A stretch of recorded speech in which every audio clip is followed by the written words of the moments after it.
കല്ലൂർ സ്റ്റേഡിയത്തിലെ ഗ്യാലറിയിൽ നിന്ന് കാൽവഴുതി വീണ് ഉമാ തോമസ് MLAക്ക് പരിക്ക്.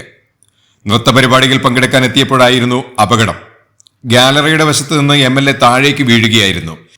ബാരിക്കേഡ് സ്ഥാപിച്ച പൈപ്പിൽ വീണ് തലയ്ക്ക് പരിക്കേറ്റ MLAയെ സ്വകാര്യ ആശുപത്രിയിൽ അത്യാഹിത വിഭാഗത്തിൽ പ്രവേശിപ്പിച്ചു. ഗിന്നസ് റെക്കോർഡ് ലക്ഷ്യമിട്ട് സംഘടിപ്പിച്ച മൃദംഗനാഥൻ നൃത്തസന്ധ്യയിൽ പങ്കെടുക്കാൻ എത്തിയപ്പോഴായിരുന്നു അപകടം. സ്റ്റേഡിയത്തിൽ VIP-കൾക്കായി 40 കസേരകൾ ഇട്ടിരുന്നു.